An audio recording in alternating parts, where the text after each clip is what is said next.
Hi, everybody. Welcome to the third IPRS Music Plus webinar. Thank you so much for those of you who attended the first two sessions. The response has been absolutely amazing. We are glad that we're picking up topics that are relatable, that you people are asking a lot of questions about. And today is no different. So before we start, my name is Atul Chudamani. For those of you who aren't already fed up with me, I know. And today we're discussing something that's of extreme concern. We're talking basically about people in the music business whose job it is to go out there, especially during live events, and get paid per event. So what I'm talking about is musicians who don't do a normal job, but who play with a lot of other artists. We're talking about technicians like sound engineers, people who are on stage helping with the sound, with the lights. And we're talking about, so you could call those semi-skilled labor. We're talking about unskilled labor as well, which is there in terms of the construction of stage, the sound consoles, etc. So it is about people who are, let's say, daily wage earners, people whose dependency on live gigs is almost 100% for earning a living.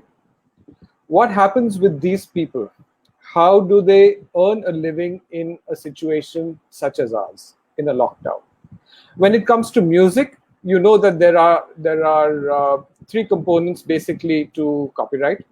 There is a composer and an author who collectively are part of organizations. The publishing business, they're part of organizations like an IPRS, the Indian Performing Rights Society. You have the performers who are part of the label business, who are signed with record labels and who go out there and do concerts. When you're part of a collective like the IPRS, as composers and authors are, there are a lot of benefits. So, for example, when the coronavirus hit us, IPRS immediately created a corpus, a fund, which they paid out, I think, in March and April to its members.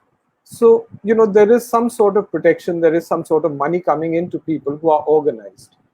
But what we want to look at today is the people who are not part of these organizations, who are not part of a collective, whose dependence is on, as I said, a gig. What happens to them? How can they come together? How can they kind of insure themselves? We are in a situation today. I don't know if it's already too late for this pandemic that's hit us, but surely there will be learnings from this pandemic which we should quickly look at and adopt as something to do for the future, so that in any crisis in the future, people who are daily wage earners are looked after. So joining me on the chat today are Ritesh Tagre, who is the president of the Musicians Federation of India. Some of you might know, hi Ritesh. Some of you might know him from his association with InSync. He's worked very, very closely with musicians. That's why he's a wonderful person to have heading the Musicians Federation. Welcome, Ritesh. Thank you. It's an Thank you, absolute pleasure to have you. Joining us, I would have said all the way from London back in the day, which meant he jumped on an aircraft and came here and had to spend the night before he was fresh enough to do this. But today it's just a click of a button. So no sympathies for Horace Trubridge, who is the General Secretary of the Musicians Union of the UK. Hi, Horace. Hi, nice to join you. We didn't wake you up early enough, I'm sorry. No, very, very decent time of day, thank you. Yeah. So just for as an introduction, Horace is a saxophone and trumpet player, I think, who put his weapons down to take up cudgels for the musicians in the business. So as I said, he's General Secretary of the Musicians Union in the UK. And finally, a gentleman who has been a part of the industry for very long now, someone I'm very privileged to call a friend. And for those of you who are into sound, I'm sure you'll all agree that the soundtrack of a film called Dil Chahta Hai was path-breaking in many ways. And I think that was the first time a lot of people got aware of the importance of sound engineers like Vijay Banegal, who did absolute magic to that soundtrack. The music was great, but what he did in the studio was absolutely phenomenal. Hi. So welcome, Benny. I Hi. call him Benny, which is a bit of a problem because he has a brother whom a lot of you might know called Uday Banegal, part of the now iconic rock machine of India, which became Indiscreet. So between Vijay Banegal and Uday Banegal, they're all Bennies. Hi, Benny. Hi. How are you doing? Welcome to this. So this is And my going to be dad was Benny also. your dad was Benny also, and strangely enough, he was a friend of my father's, but I never met your dad. But anyway, separate story. Um, Ratish, let's start with you. Sure. The Musicians Federation of India sounds like an interesting body, yet there are a lot of people in the music business who've not heard of it. Can you just walk us through it? What is it? Yeah, sure. Musicians Federation of India is basically uh, a federation which is affiliated to International Federation of Musicians, which has its chapters across 70 countries across the world. And we have been registered with them for a couple of years, and we have a couple of members who are our members, and we have been doing few things for them. I would be very frank with you in saying that the federation has not been very active, but last 2 years since when I have joined as a president, we have done a lot of activities, inviting a lot of international artists, taking our Indian artists to a couple of countries like Europe and China and other countries, and spreading the nuances and the niceness of our Indian music. Yeah, So let's start with our yeah, domestic audience. sure. I think we still need to understand what is Yes, this body. So we've heard of IPRS, which is a recognized collecting society for composers, correct. authors, ISRA for singers. So Yes. what exactly is this Musicians Federation? I'll tell you what Musicians Federation is not. It is Okay. not a collective management society. We don't get into royalty issues. We are in the process of getting into organizing the entire stakeholders of music industry under one banner. See, because we So have been trying to. sorry, I'll keep interrupting you Yeah, because I need to sure, sure. understand. I'm not on Please, top yeah, of it. yeah, So who are these stakeholders in the music industry that you're addressing? Is it see, only musicians or is it other people as well? no, our philosophy is very clear that, I mean, now considering the present situation, the stakeholder, when I mean that the artist community, then the audience community, then the instrument makers, then the students, then the teachers, and the educational institutions. See, if we are all connected digitally, then that entire digital connectivity can help us to create the revenue from one another. Okay, so let's walk through it a little slowly because Yeah, my processing capability, as yeah, Benny would call it, is a little slow. So we're talking about people in addition to musicians. So I understand musicians as guitar players, saxophone players, tabla and correct. harmonium players, etc. Right. You're saying we go one step further. Yes. We also include people from the audience. We include teachers of music, just music, or other arts as Music, well. just music. Music. Okay. So we've got, let's say, 4 or 5 different kinds of people that the federation will represent, Yes. and the objective of that is to raise revenue. No, that is one of the revenues, but the Okay. the larger objective is, if we understand the concept of demand and supply, in music industry, there we have been witnessing that, the supply part, the artist, the content, that has already been identified. There is huge amount of supply, which is now coming into social media platform, the excess supply. And the quality is, nobody's bothered about it.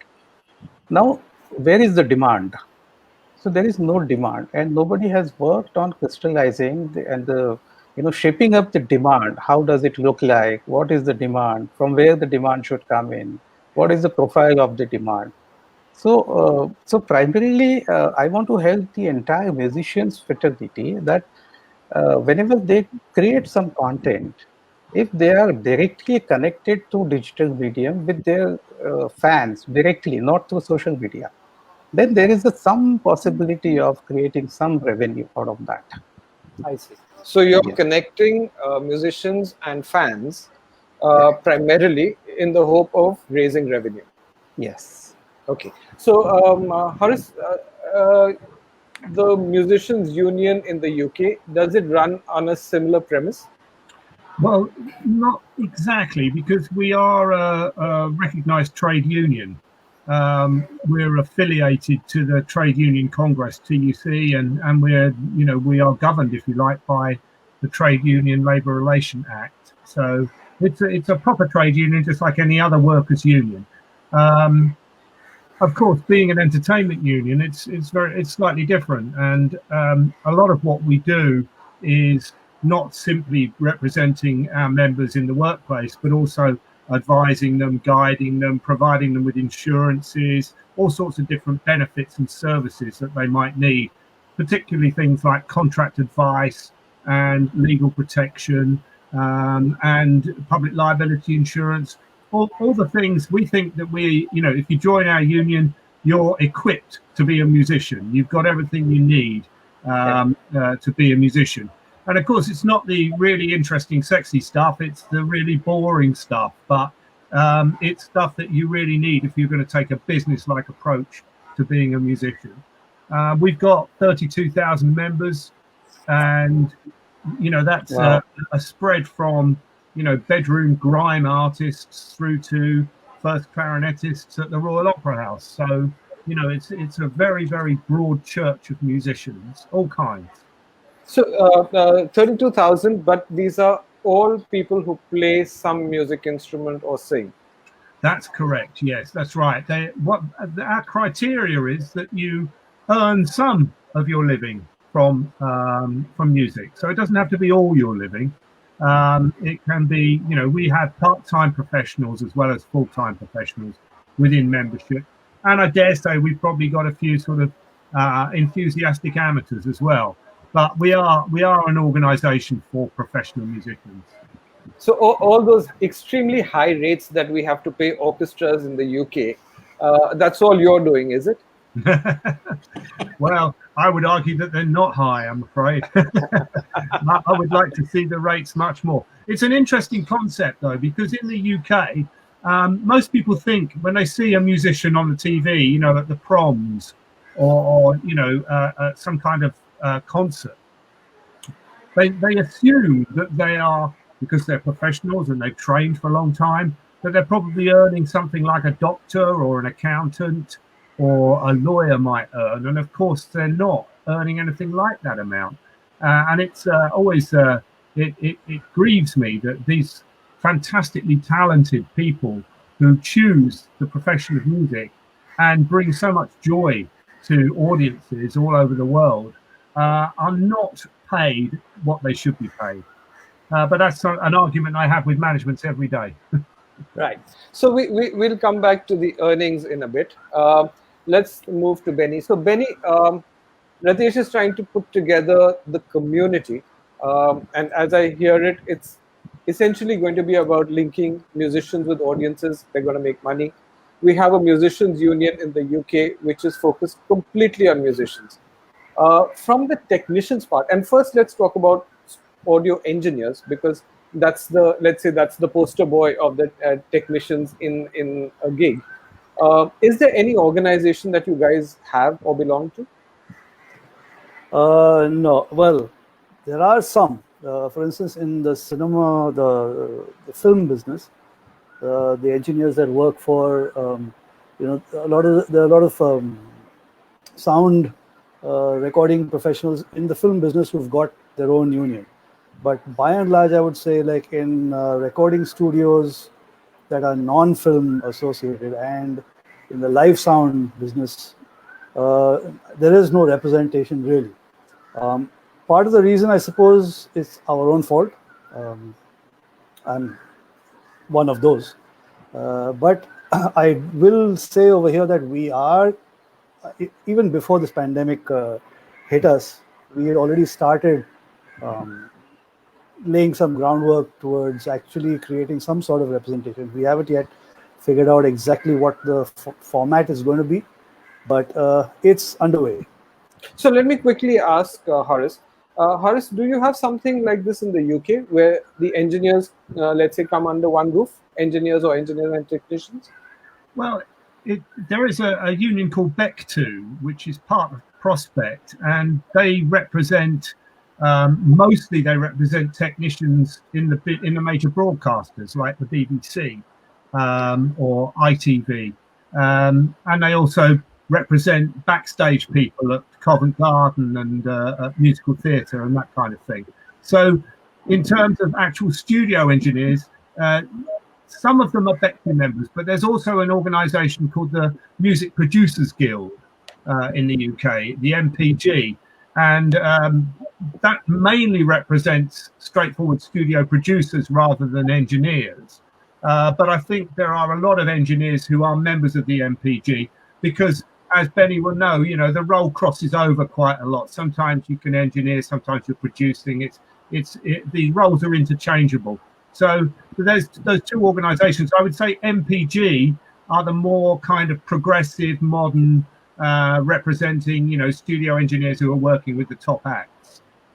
So could you introduce Benny to someone from the MPG? I mean, no problem at all.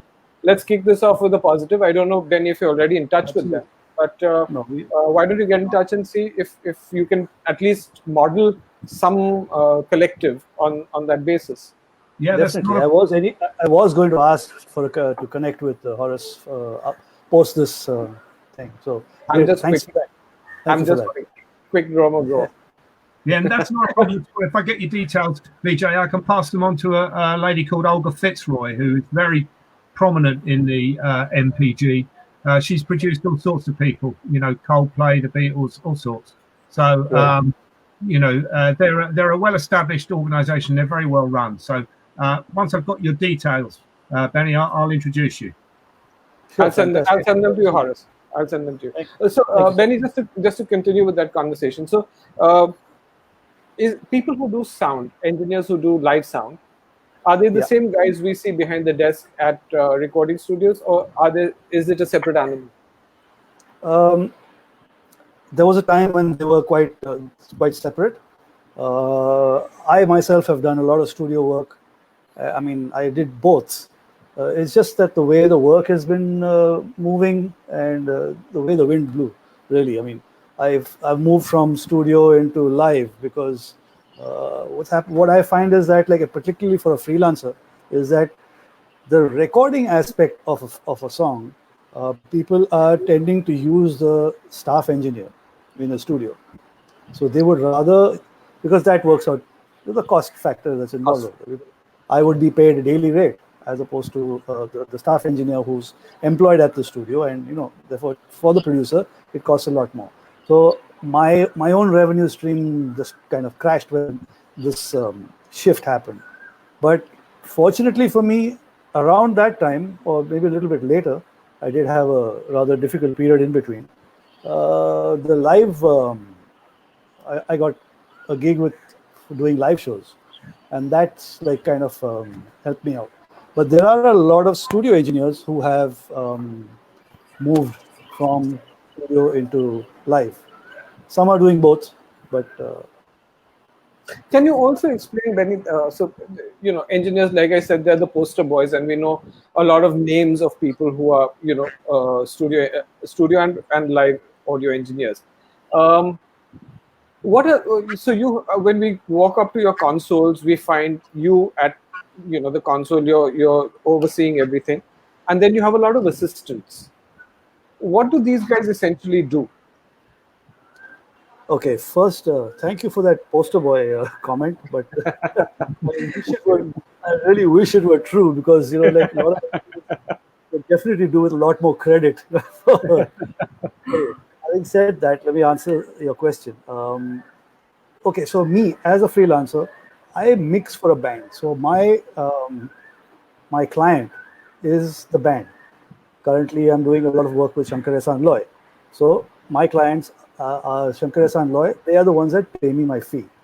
So now what we do is, when we have a show, we put up a technical rider to the organizer, the promoter, who contacts the various vendors, who provide us with whatever are our technical requirements in terms of sound systems, in terms of consoles, in terms of lighting, and any other set requirements.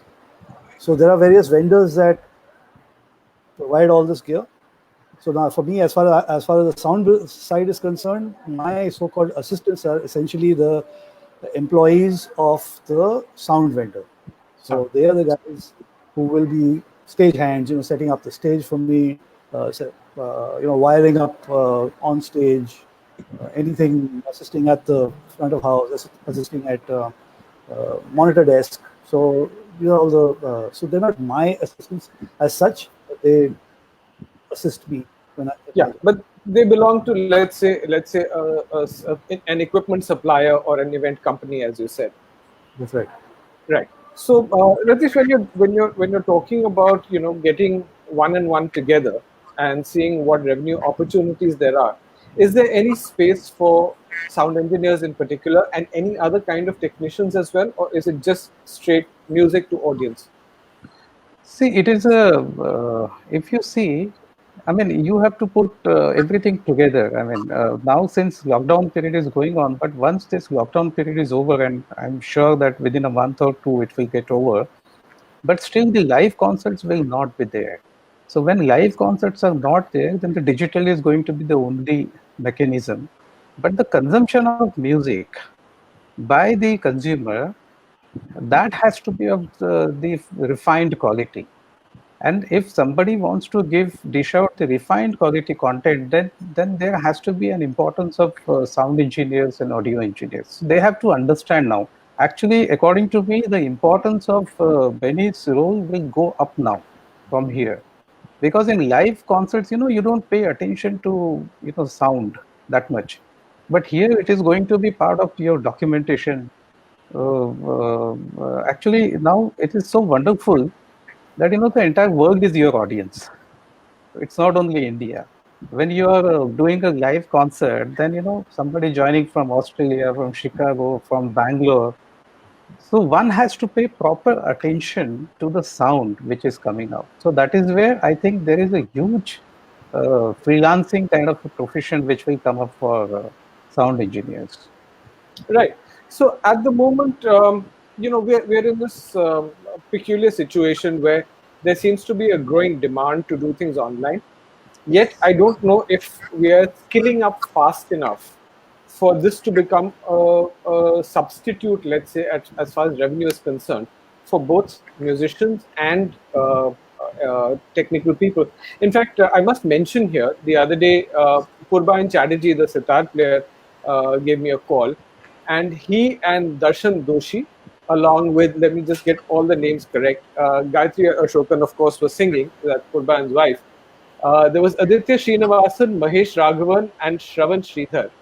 They actually went live on Facebook, and it's not that they removed latency of different musicians performing in different places, which Purbain has asked me to say specifically that, listen, we don't claim to have removed latency, but they've learned to deal with it in a certain manner.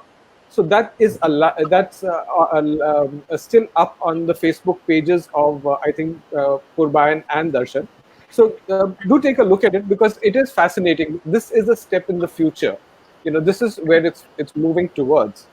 So back to Horace. Horace, or the unions that we spoke about. You mentioned technicians come under a union.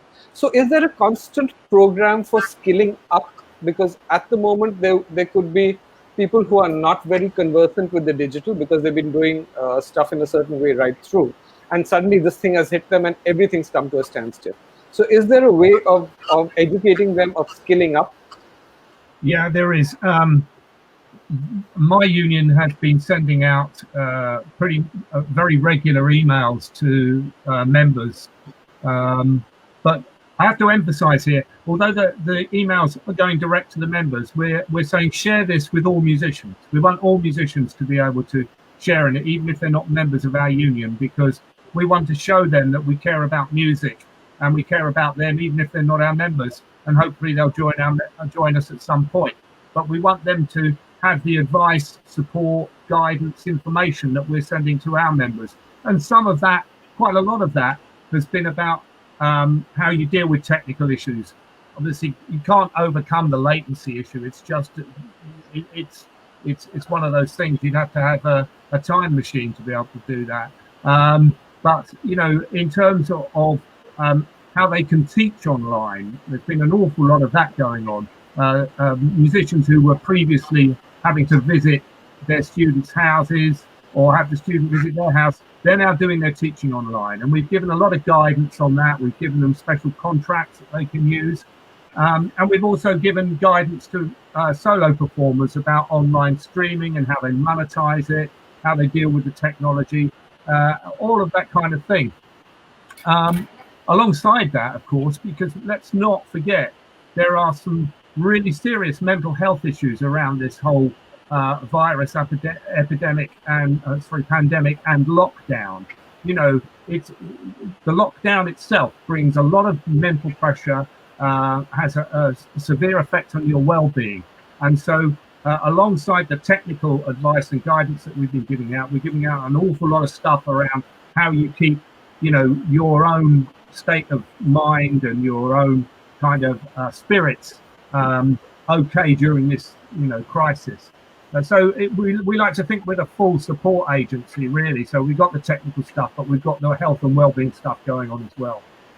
So you know, you have a collective, and one of the things collectives manage to do is take out insurance. Now, in countries like yours, there is the government looking after people who are unemployed, which is something that we don't have here. So do you take out any specific kinds of insurances as a collective? No, we don't. And you know, look, there are support agencies for self-employed people in the UK, but they are very, very poor. So can you dwell on that a bit, because this is very interesting. Okay, so we have employed people who pay tax and national insurance, which is deducted from their wages, whether that's monthly or weekly or whatever. So they pay their tax and national insurance that way. The national insurance is to cover things like social benefits, healthcare, etc. And then we have self-employed people who file tax returns to the Inland Revenue, to HMRC, and they pay their tax once a year, once their expenses are deducted from their earnings. Now, the government, as in response to the pandemic, introduced two schemes to help workers. One of them was a furloughing scheme, whereby if you are the first category, a salaried worker who has tax and national insurance deducted direct from their wages, then your employer can lay you off for a period of time, and you mustn't work during that time, and the government will pay 80% of your wages. So that's the furloughing scheme, which has suited musicians who are, say, salaried musicians in orchestras who are on PAYE or pay as you earn. But then they also introduced a scheme for the self-employed, which was the Self-Employed Income Support Scheme. And on that one, what you had to do was, provided your income from self-employed work was more than 50% of your total income over the year, the revenue would look at your tax returns, what you declared to the Inland Revenue over the last 3 years, and they would pay you 80% of whatever your annual profit was. So that sounds like a great scheme, but we have an awful lot of members whose income from self-employed work isn't quite 50% of their total income, and their other income is on what we call 0 hours contracts. So, you know, they're teaching probably for schools and local authorities on the basis of when they need them. And during the pandemic, the schools and the local authorities have said, we don't need you. So they've not been furloughed, so they can't get money that way. And equally, they can't claim on the self-employed income support scheme because their money from self-employed work doesn't amount to 50% of their total income. So we surveyed our members, and something like 40% of those who responded to the survey said they didn't qualify for either scheme. So we put £1 million of our own money into a hardship fund, and we've been opening that up to our members and said, look, make applications to the hardship fund, and we've been paying out money to them. And we've also offered our members a 3-month subscriptions holiday, so they don't have to pay their musicians union subscriptions for 3 months, to try and help them. And we've had some help from the Collecting Society, PPL, who have to date given us about £200,000. So I'll come back to PPL in a minute. Okay. Horace. So when you were talking about the insurance, I just want to make a point over here. I was talking to Benny about it earlier. The government of India actually does have a scheme which is called the Rajiv Gandhi Shramik Kalyan Insurance Yojana, as it's called in Hindi, which basically is an unemployment insurance, but it works only for in cases like Benny was mentioning. So when workers are part of a larger organization. So if you're equipment manufacturers, the equipment manufacturers' employees would be would qualify for that insurance. The employer would take out the insurance against age, other kinds of criterion. So they arrive at a premium which the employer would pay, and if the employer sacked an employee, then that employee is entitled to 1 year's salary, no matter how long the employment. Of course, if he does get employed earlier, then that benefit stops. But the funny thing is, not too many people know about this. So it's good for any workers who are part of a larger organization to check about this, because this is one possibility, at least, of some kind of an unemployment scheme coming in. So that's one. And secondly, there are cases like the private players like ICICI Lombard. I think there is Royal Sundaram and HDFC, which have different schemes. There are not unemployment benefits, but it's not a particular unemployment benefit scheme, but it is another scheme on which they do add a certain period for unemployment. So it's good if anyone who's listening has an insurance policy with any of these three, and I'll repeat it, it's ICICI Lombard, Royal Sundaram, and HDFC. Please check. And that doesn't mean you go hounding these guys, because it depends on what kind of, I don't know enough about it, but I'm just putting it out there that there is some kind of an add-on with certain kinds of insurances which give you an unemployment benefit. So that's what I'm coming to. So Benny, so when we're coming to this again, things like insurances, wouldn't this be something easy for a collective of technicians and engineers to do? Just to take out insurances, because I remember at IPRS a few years ago, there was a case. We've had cases in the past of members falling ill, not having enough money, but because there is an insurance on them, the family gets a certain amount of money for their health care. Yeah, I mean, that it's definitely something that is required. Unfortunately for us, at least the engineers, we are not, we haven't yet unified. So but that's always the case, Penny. When you're trying to put something together, there are always different, there are different thoughts, ideals, etc.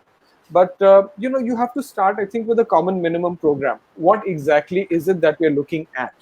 So if you start with the common minimum program, I think that's a great way forward. So even if you restrict it to just engineers, just how many engineers would there be, audio engineers in the country? Any idea? Offhand, I couldn't really say. I mean, there's so many small studios. I would say there will be at least 5,000 probably. 5,000 is a lot, because IPRS membership is just in that region, and everyone knows about IPRS. So a 5,000 number is a very healthy number, and if you can get it together. So are there any particular people that you're talking to about, or are you guys just getting together and saying, listen, we need to do something? Well, some of us we've got together, and we are actually just trying to formulate our charter. We have to have a mission statement, right, as to what exactly is this body going to do for this group of people. We should put it down.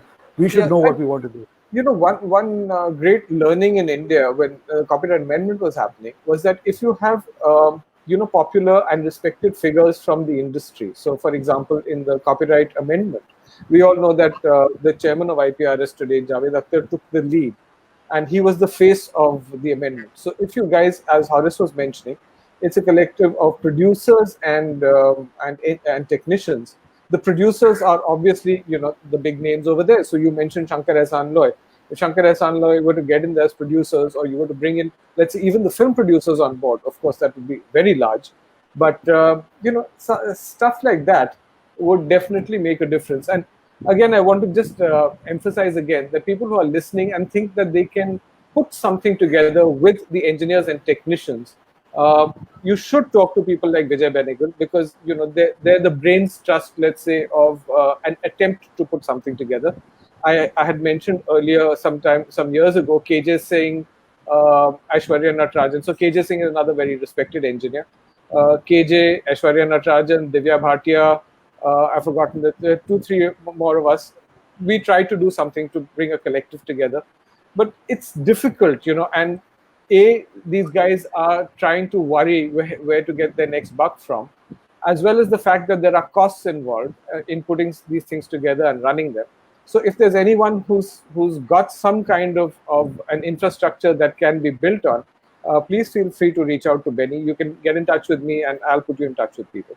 So coming back to the conversation Horace was having with us about royalties, I'm going to ask Ritesh first. Ritesh, this is something that has been in conversation, not I would say up there, but definitely there have been murmurs about musicians getting royalties as well. So is this part of the Musicians Federation of India Charter? Is this something that you're looking at? Not immediately. As since I'm from corporate world, so I know the music industry, how they are doing. So there are already a couple of collective management societies are already there. So adding one more collective management society, then that will add a lot of burden on the music industry per se. Instead of that, I had a word with IPRS also and ISRA also, that if musicians can join one of these organizations, and then but you know how difficult it is, but that would be the ideal situation. Well, the thing is, it's one thing to say, okay, in out of kindness we'll put something together, but the other thing is that if you're a recognized society, recognized by the government, it has to be under the copyright law and for a particular class of work. So IPRS is for the composition and lyrics. The sound, ISRA is for the performers, right? So there is a category for musicians also. I'm sorry. Yeah, so I think let's learn from Horace about that, because I believe that it all started, the PPL royalty share started because Horace went flexing his muscles into the PPL office. Well, no, there was a EU Directive 96. It was the Performances and Phonograms Treaty, the WIPO Performances and Phonograms Treaty, which gave the right to performers to receive equitable remuneration.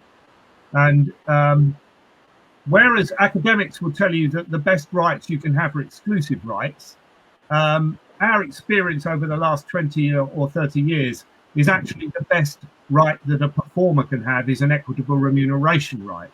And the reason for that is it can't be assigned to a record label. If there are rights that can be assigned, the record label will snatch them. They will take them. So in particular, Horace, what right are we talking about? The performer's right? It's the communication to the public for performer's right, yeah. Okay. So, if a recording you played on is played in a premises, a commercial premises, or played on the radio or on the TV, then PPL will collect on your behalf, and half of that money goes to the record labels and half of that money goes to the performers, and it's split between the featured artists and the session players. So the musicians get a share of the royalty as well. Yeah, it's a really valuable source of income, because as I say, if you're a session musician and you do a session in the UK, then what you get paid, that's the end of it. You don't get any more money. No matter how big a hit it might be, you don't see any more money. If you're a featured artist and you're signed to a record company, but you haven't recouped your advance, in other words, you haven't paid back the money the record company invested in you, then you don't see any money either. No matter how big your hit is, you're still paying back the record company for the money that it gave you. With equitable remuneration through PPL, you will always have that regular stream of income. And it's a colossal amount of money that PPL do collect every year, well over 200 million. And so, that is what keeps musicians' heads above water, if you like, knowing that they're going to get these payments from PPL. So because my English isn't as good as yours, I have to ask, what does this word equitable mean? Equitable means fair. So it doesn't mean equal. No, it doesn't. And that's really important to emphasize. Because in the WIPO treaty, it says equitable remuneration, and lots of people have analysed that, and some people interpret it as being equal, and certainly in the way it's distributed in the UK, it is an equal share, record labels, performers, but it doesn't have to be. It just means fair, not equal. Right. And the other question I had was about performers, since we're talking about performers and performers' rights. How is a performer defined? Who's the performer that is, that the money is being collected for? Well, a performer is someone who has made a contribution, a sound contribution to a recording. So that's quite a crucial, and again, something that's debated on a regular basis by producers and musicians and record labels and sound engineers. But effectively, I think the definition of a performer is someone who has either sung or played a musical instrument or danced or acted, in terms of other professions. But certainly in the case of musicians, it's either sung or played a musical instrument. So if other professions are included, so would someone like Benny as an engineer receive any part of that money? No, because he doesn't actually have performers' rights at the moment. I see. And what about, so if the music from the Titanic was being played and collected for, would Leonardo DiCaprio get a bit of the money? Because he's a performer there, right? Yes, no, but his performance would come under a different category because he's an actor. He's not a musician. So he may get payments. Well, he will get payments, but that's all subject to contract. His agent will have sorted out contracts about repeat fees and additional fees for secondary usage of his acting performance in Titanic. But he wouldn't share in the music royalties. No. And what about session musicians in the same context? Session musicians will get equitable remuneration. That's the very important stream of money for them. But the session musicians who played on the music for the Titanic, for instance, will have been probably bought out. All their rights will have been bought out with for a reasonable payment. When they did the session. So when someone does a session, we always talk about. I like to talk about two different rights. One is the labour right, if you like, and that is, you turn up, you do the job with your saxophone or whatever, and that's the labour right, and you need to be paid for that. But then the assignment of your performance rights for further uses of that recorded performance comes under a different category and needs to be paid for as well. So for me, the labour right is turning up, being there on time and doing the job properly, just like your window cleaner or your gardener or whatever. But then your window cleaner or your gardener isn't also giving over rights that have value, whereas the musician is. And so there has to be these additional payments to recognise the fact that they are handing over some very valuable rights that they own. So Ratesh, so it makes sense, because if this is a large stream of revenue for musicians, and in the current situation that we are, it might make sense to see if this because they're recognized as performers under our act, and that doesn't just mean the principal performer; it means the secondary performers as well. Yes. So in your attempt to stitch this together, it might make sense to kind of put this in the bag, because you are cognizant of the fact that the business is difficult. And if you keep taking money away from the people who are investing, which is in our case the record labels, essentially, Yeah. the producers and record labels, if you keep taking money away from them, then they will find it difficult to invest in the business. Correct, So correct. some kind of a solution needs to be worked out. Actually, when I say community building up exercise, so we have launched global community of Indian music. Now, when I say community and when I say all the stakeholders of the community are going to be part of it, it also includes sound engineers. It includes everybody.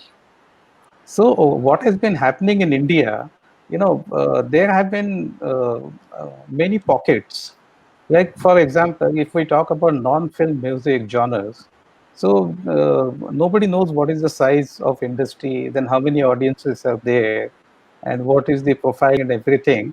So that is why if this everything has been stitched together, including sound engineers, Benny, with your permission, so then I Yeah. am looking at a picture, a larger picture, whereby we all are digitally connected and everybody is making money out of our own network first, primary, and then secondary, we keep on expanding that entire community, maybe 100,000, 200,000, 500,000.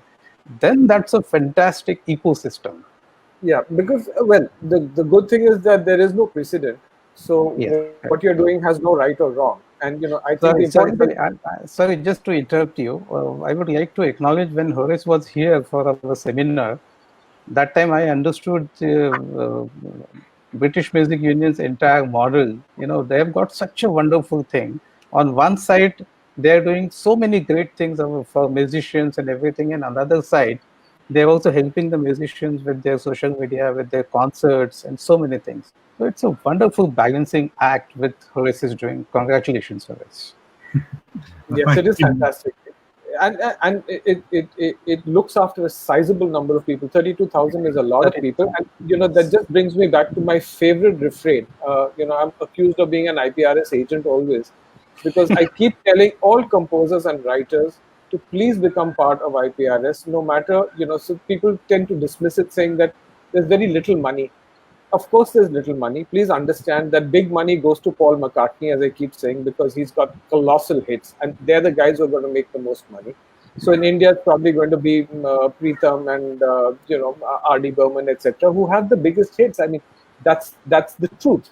But the fact is that you are a songwriter. There is some amount of money coming to you. So please become members. And if you are part of a collective, and which is what I've been talking to Benny about especially, if you're part of a collective, much more can be done for you than you can hope to do individually. So, I'd love to continue talking, but I'm letting you talk sometimes. But I think we're going to be running out of time. We need to take some questions. I hope there are some questions from the audience. But before we do that, if I had to ask you, Benny, for a one-point takeaway, something that you'd like to throw at an audience, it could be your fellow technicians, or it could be people who have money looking to invest in the music industry. What would you say? Just one point you have on the current crisis, and looking ahead as to how things can get organized. We have to come together. We have to agree on the points that we need to help ourselves. One of the reasons that we've not yet organized is because there have been too many divergent views. That and not enough, let's say, efforts being put together to actually, get something going. This is not the first time that I've been part of like efforts to, create some kind of association. It started 20 years ago, as far as I remember. But it's been sporadic. But I think now there are a few of us in the industry now, more senior people who've been around for a while, and now we're kind of sick of it. So we really want to get this thing together for the community at large. Yeah. Is there anybody in particular that you think can be of help to you? Someone that, so we discussed Horace introducing you to people. Anybody else you think Ratesh can or IPRS can help with at the moment, or give it a thought and come back to us? Most definitely, I will. Thank you. Thanks for the offers. Right. And thanks, Horace, for your inputs there. Horace, since you're sitting in a slightly more advantageous position as far as daily wage earners, as we call them in the business, are, Any advice that you'd like to give the Indian industry and the musicians and technicians in particular? Well, I think you said it yourself, Atul, and that collectively we're much stronger.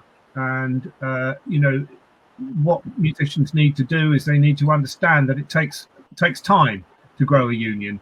I mean, my union's been around for over 120 years, so it's it takes time to grow it, and you have to be patient, but you have to make that commitment and understand that if you stand together and you say together, no, I'm not going to work for that terrible money. If they want a musician to do that job, they've got to pay decent money to do it. Then you start to make progress.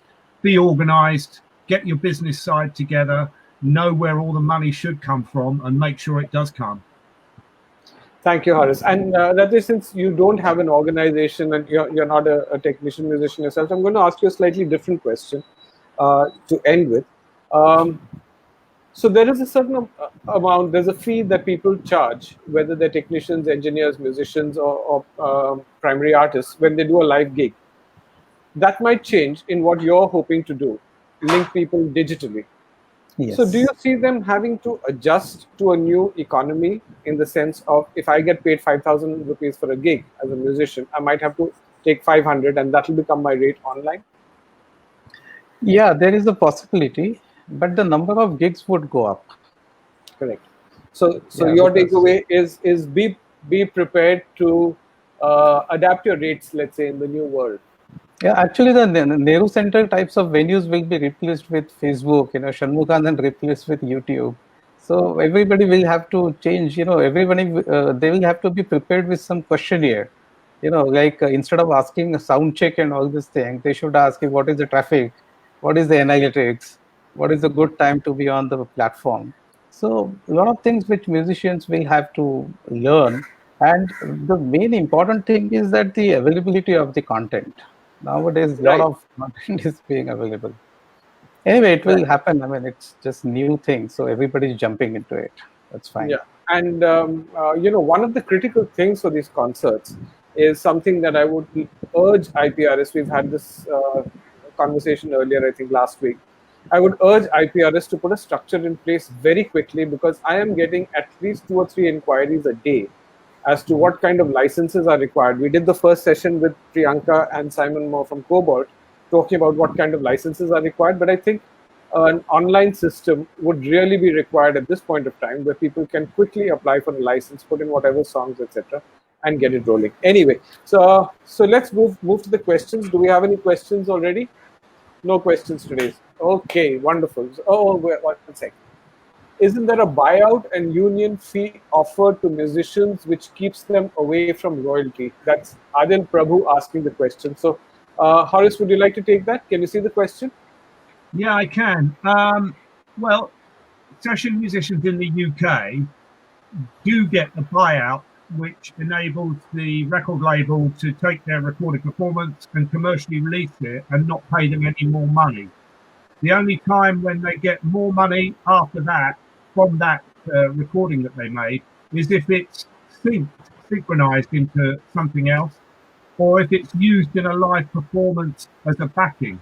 But having said that, going back to PPL, they will receive equitable remuneration from PPL, because the right to equitable remuneration is not assignable. You cannot buy it out, you cannot sell it. It's a right, it's enshrined that it's unassignable. So there is royalties from PPL, but probably no royalties from anywhere else for session musicians. Right. Okay, I think we have another one. Okay, Vishruti Vindal. Hi, Atul. It would be great if you and Music Federation could address the fact that radio stations ask musicians to waive their rights, and hence no one is able to make any money off their performance rights. Great point. Yes, I've seen a lot of NOCs, as they're called, being asked for by radio stations. It's a question of the collective bodies, the PPL and the IPRS, having licenses in place with these stations, which brings me back to the point that I keep making. If the artists themselves, the composers and authors, are members of these societies. They don't need to sign these NOCs because the stations already have licenses with the collectives. So if you're a musician, composer, author, you can become a member of IPRS and a member of PPL or a Sound Recording Association Society, which then is anyway paying the collectives. So you don't need to sign an NOC trying to waive the money. And as Horace has said, that it's not allowed. Yes, a waiver of your royalties, even under the Indian Act, Correct. the amendment of 2012, is not allowed. So that's the answer to the question. Okay, any more, or do we call it a wrap? Done, guys? Backstage? Done. All right. So thank you so much.